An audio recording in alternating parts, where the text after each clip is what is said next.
30 నిమిషాలలో నొప్పి లేకుండా వేడికోస్ వెయిన్ చికిత్స. ఆవేశ హాస్పిటల్, హైదరాబాద్.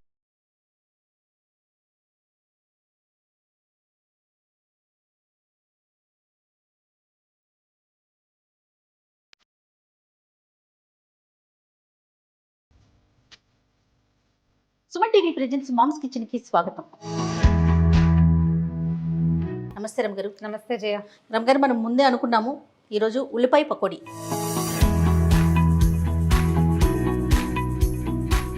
అందరూ అనుకుంటే ఇంత సింపుల్ ఐటమ్స్ చేస్తున్నారు ఏంటి అని. కాకపోతే రమ్మగారు ఇంకా స్పీడ్గా ఇంకా సింపుల్గా చూపిస్తారు కదా, అందుకని చూద్దాం ఎంత సింపుల్గా ఉంటుంది. అదే కదా. ఉల్లిపాయ సన్నగా మనం ఉల్లిపాయ పకోడీ కనగానే చీలికలు తరిగేస్తాం. ఇందులో వేసి మొత్తం వేసేనా? వేసి ఉల్లిపాయ పకోడీకి ఒక ప్రిపరేషన్ ఉంటుంది ఖచ్చితంగా. అవునవును. దీన్ని ఏం చేయాలి, ఈ ఉల్లిపాయల్ని బాగా నలిపేసి ఉప్పు తర్వాత కారం మనం అల్లం పచ్చిమిర్చి అవి వేసేసి బాగా నలిపేస్తే కొంచెం నీరు వచ్చేస్తుంది. అవును. అప్పుడు ఇది ఎన్ని ఉన్నాయో అందులోకి సగం కంటే ఒక నలకంత ఎక్కువ శనగపిండి పడుతుంది. పిండిలో కనుక ఇది వేసేసామనుకో అప్పుడు ఎక్కువ నీళ్లు పోసేస్తాం, దానివల్ల నూనె ఎక్కువ పీల్చేస్తుంది, కరకరలాడుతూ క్రిస్ప్గా రాదు. ఉప్పు వేసి. రమ్ గారు, నాకు ఒక్క అనుమానం. మనం చూడండి వెయ్యి పడుతుంది ఇంకా కొంచెం. మీరైనా నేనైనా చాలా వరకు చేతులు పెట్టేస్తున్నాం. అవును అవును, ఈ పని ఎవరు చేస్తారు? ఇది ఓకే రమ్మగారు. ఇప్పుడు నన్ను ఉల్లిపాయలు వేయమన్నారు, చేత్తో తీసివేశాను. లేకపోతే ధనియాలో జీలకర్ర ఏదో అంటే గబుక్కుని చెయ్యి వచ్చేస్తుంది. చూసేవాళ్ళు ఇది ఏంటి వీళ్ళు హైజీన్గా ఉండట్లేదు, చేతులు వాడేస్తున్నారని అనుకుంటారా? అంటే ఇప్పుడు చేతులు వాడి పెట్టి నువ్వేమైనా ప్రేక్షకులకి తినిపిస్తున్నావా? మనమే కదా తిని. అవును అవును. చేతులు వాడకుండా ఎవరు ఏం పని చేస్తారో కనుక్కో ఒకసారి. వంటింట్లో ఎవ్వరూ ఏమీ చేయలేరు కదా. చేయలేరు, చెయ్యరు. ఒకవేళ అలా చేయాల్సి వస్తే అది వంట బాగా ఏం కుదరదు. కుదరదండి. అమ్మయ్యా. ఓకే. ఇప్పుడు కొత్తిమీర కాదు, కరివేపాకు వేసేసి ఇది నీరు వస్తుంది. చేత్తో చేస్తేనే తృప్తిగా ఉంటుంది. ఇప్పుడు అన్నమైనా చూడండి, చేత్తో తినాలి, తినిపించాలి. అవును కదా రమ్మగారు. ఈ కొత్తిమీర కానీ కరివేపాకుని బాగా నలిపితే మంచి వాసన వస్తుంది. ఇది ఎంత నలిగితే ఇప్పుడు చూడు నీరు నీరుగా వచ్చేసిందా, ఈ నీరుకి సరిపడా మనం శనగపిండి వేసుకోవచ్చు. అన్ని ఉల్లిపాయలు కొద్దిగా సెపరేట్ అయ్యేలాగా చేసుకుంటే బాగుంటుంది. దీన్ని ఇంకా సన్నగా ఉల్లిపాయలు తరుక్కోదలిచినా సరే తరిగిన కొందికి మన చాయిస్ తరిగిన కొందికి వస్తుంది. ఇప్పుడు ఏం చేస్తామంటే అల్లం పచ్చిమిర్చి ముద్దుంది, అది కాస్త వేసేసి, ఒకవేళ మీకు పచ్చిమిరపకాయలు పడకపోతే చూడండి వీటిని చివరికి వేసుకోండి, వేసి అది పట్టేస్తుంది. ఇది ఎంతకి ఎంత అనేది చాలా మంది ఆలోచన. ఇది ఇప్పుడు ఎలా తెలుస్తుంది మనకి? ఉల్లిపాయలని మనం శనగపిండిని కొలత చెప్పుకోవచ్చు. ఒక అరకిలో ఉల్లిపాయలు అనుకోండి, పావు కిలో ఇంచుమించుగా పిండి పడుతుంది, అంతే లెక్క. ఉప్పు కారాలు మన చాయిస్, మన అలవాటుని బట్టి. ఓకే. ఇప్పుడు ఏం చేస్తామంటే చూడు, చాలా తడి వచ్చేసింది ఆల్రెడీ. కొంచెం ఏం చేద్దామంటే ఒక కప్పు శనగపిండి వేస్తే కనుక హాఫ్ కప్ కంటే తక్కువ బియ్య పిండి వేసుకోవాలి. ఇప్పుడు ఇందులో ఎంత పడుతుందో చూద్దాం. ఓకే. పిల్లల్ని కూడా చేత్తో తీసుకొని తినాలి అని చెప్పి మనం ఒక టాపిక్ కూడా మాట్లాడాం కదండి. అవును. వేసి పిండి వేయి, ముందు సగం వేయి చూద్దాం. ఆగు. ఇప్పుడు కొద్దిగా అంత బియ్య పిండి వేయి.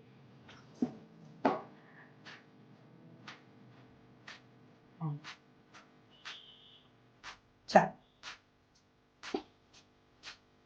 ఈ బియ్య పిండికి ఏముంది, మనం వేస్తే క్రిస్ప్గా వస్తాయి. అవును, అది మెయిన్. పకోడీలు అనగానే కొంచెం కరకరలాడుతూ కొంచెం కారంగా అలా ఉంటే బాగుంటుంది కదా. గట్టి పకోడీ ఉంటుంది, రెగ్యులర్ పకోడీ ఇది. అదే ఇప్పుడు ఇది కూడా గట్టి పకోడీగానే వస్తుంది చూడు. గట్టి పకోడీ అంటే నీ ఉద్దేశం ఏంటంటే అది చక్కచక్కగా ఉంటుంది. ఉల్లిపాయ పకోడీ ఇది ఒక రకం గట్టి పకోడీ. అయితే మెత్తని పకోడీ అని చేస్తాం, బళ్ళ మీద దొరుకుతుంది. అవునవును. మన చిన్నప్పుడు కనపడేవి బాగా. అవును. పకోడీలు మెత్తగా ఉండేవి, అది కొంచెం పిండి లూజ్గా కలుపుకునేది. ఇది ఆ తరహాగా ఉండదు. మనం బజార్లో కొంటాం ఉల్లిపాయ పకోడీ అని, అలా వస్తాయి. ఓకే. ఇంకా కొంచెం శనగపిండి పడుతుంది. ఓకే. చూడండి రమ్మగారు, చాలు. గుర్తుపెట్టుకోవాల్సిన సంగతి ఏంటంటే ఈ రెండు పిండ్లు కలిపేసి పెట్టుకున్నా కూడా, అంటే ఒక గ్లాస్ కొలతకి అర గ్లాస్ కంటే తక్కువ, పావు గ్లాస్ కంటే ఎక్కువ బియ్యపిండి కలిపేసి పెట్టుకుంటే అది కలిపి పోసేసుకోవచ్చు. మనం విడివిడిగా చూపిస్తున్నాం కాబట్టి ఇలా విడివిడిగా చేస్తున్నాం. ఇప్పుడు ఏం చేస్తామంటే కాసిన ధనియాలు చేతిలో వేసుకుని గట్టిగా నలిపితే మనకి మంచి అరమ వస్తుంది.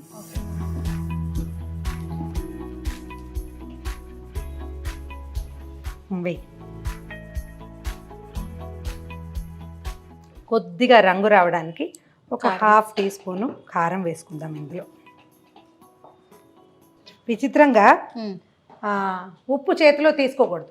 కారానికి ఎవరు చెప్పలేదు జయ. అవునండి, ఎందుకంటే మనం కారం ఎప్పుడు పడితే అప్పుడు వేసుకోం కాబట్టి. ఉప్పు అన్నిట్లలోకి కావాలి కదా.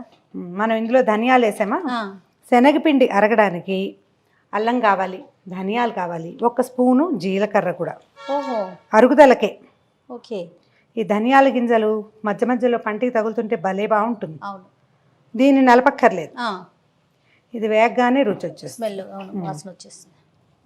సరిపోతుంది అంతే, నీళ్ళు ఏం కలపల. ఇంకా నీరు కలిపితే నీకు ఇది లూజ్ లూజ్ వచ్చేస్తుంది. అయిపోతుంది. పెట్టేనండి స్టవ్ మీద. పెట్టేసి స్టవ్ వెలిగించు. పెద్దదే పెడదామా?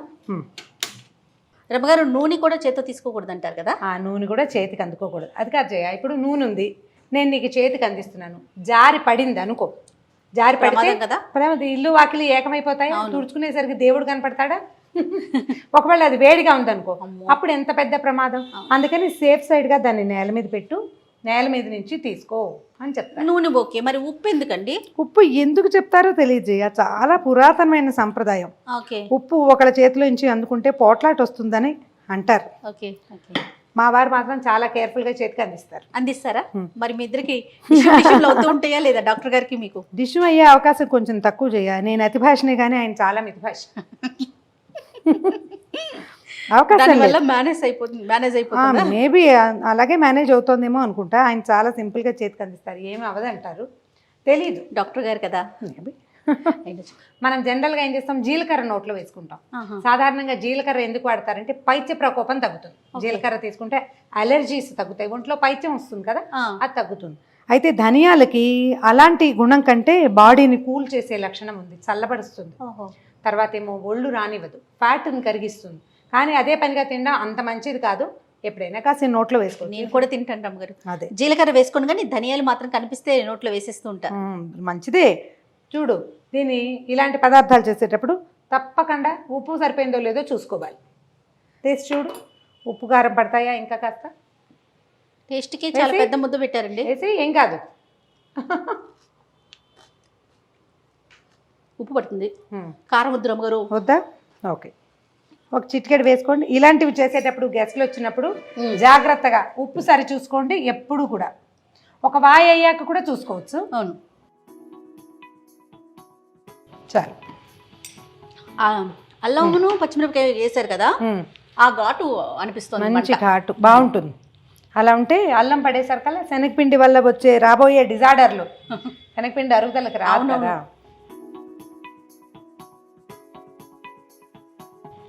ఇంకొక క్షణం కాగాలి నూనె.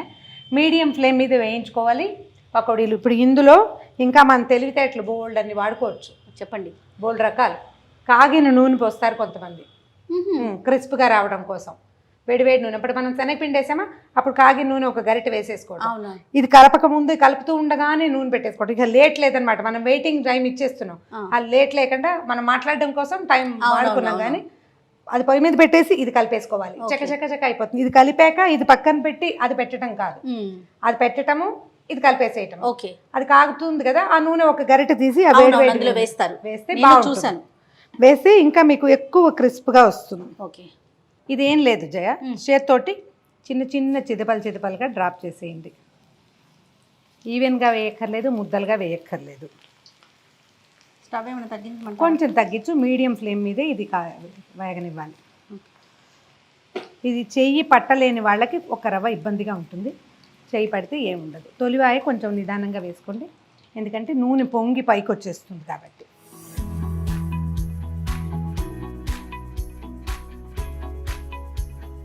తీసేనా గారు?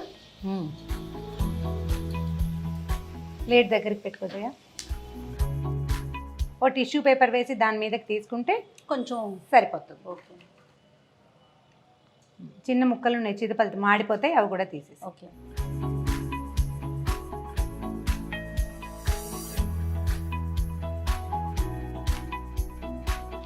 ధనియాలు వేగిన వాసన వస్తుంది. మంచి గోల్డెన్ బ్రౌన్ కలర్ వచ్చాక ఒక రవ్వ అటు ఇటుగా. కొంచెం వేపు ముదురుతుండగా తీసేసేయాలి. అవును. ముందే మనం వేయగానే గరిటె పెట్టద్దు. కొంచెం సెటిల్ అయ్యాక అది కొంచెం పైకి వస్తుంది. ముందు నూనె పొంగింది, ఇప్పుడు నూనె కిందకి సెటిల్ అయ్యాక అప్పుడు మనం ఒకసారి తిరిగేసుకోవచ్చు. చాలా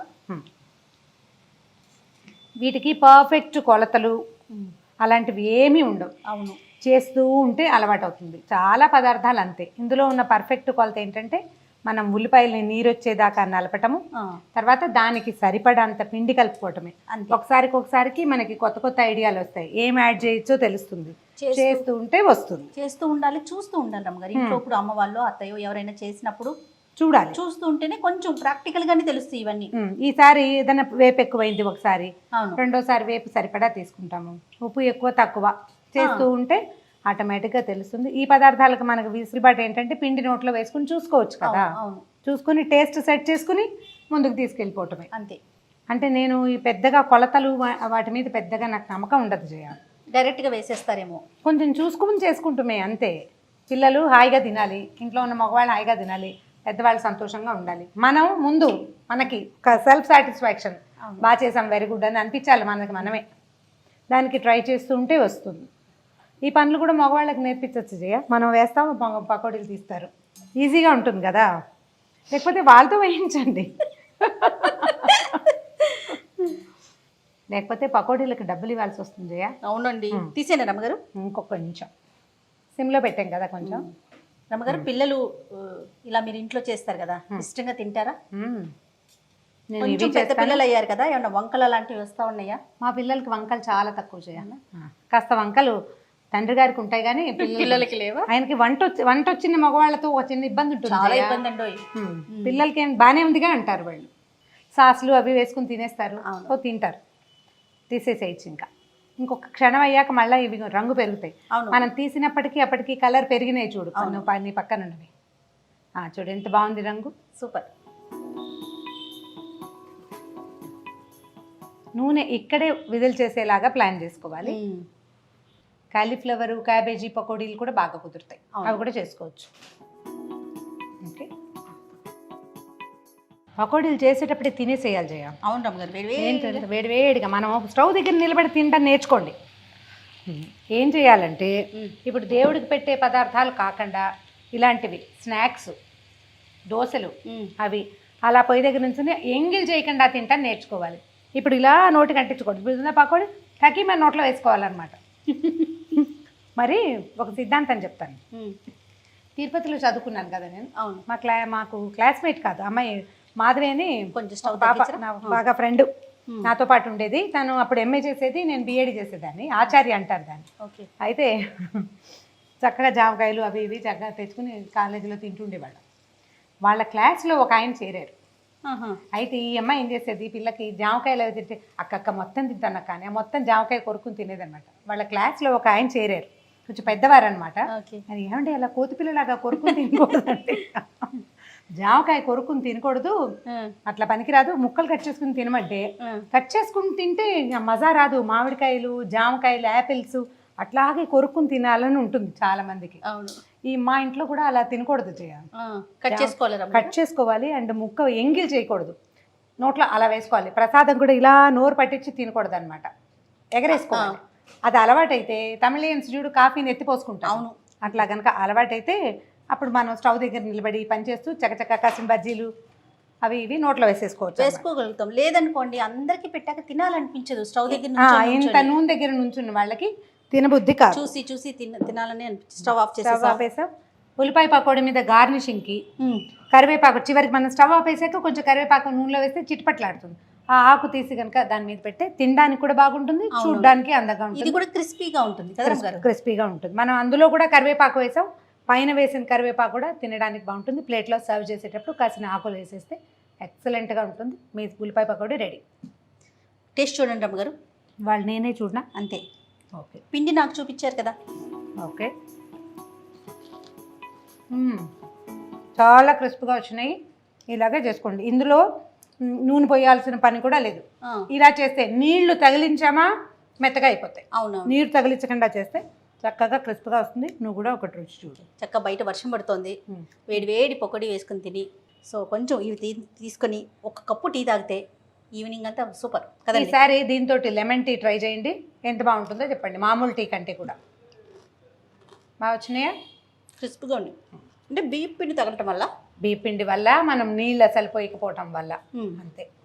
చాలా బాగుందండి. బా, వెరీ గుడ్, టేస్ట్ అదిరిపోతుంది. థ్యాంక్ యూ రమ్మగారు. థ్యాంక్ యూ జయ.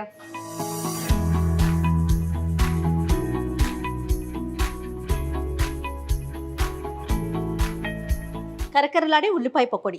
మర్చిపోకుండా కరివేపాకుని వేయించి స్టవ్ ఆఫ్ చేసేసినాక వేయించి ఇట్లా వేసుకోండి. నిజంగా చాలా బాగున్నాయండి. డెఫినెట్గా మీరంతా ట్రై చేయండి. కొత్త కొత్త రెసిపీల్ని కనిపెట్టండి. అలానే ఇంకా కొత్త రెసిపీలు కావాలంటే సుమన్ టీవీ మామ్స్ కిచెన్ని సబ్స్క్రైబ్ చేసుకోండి.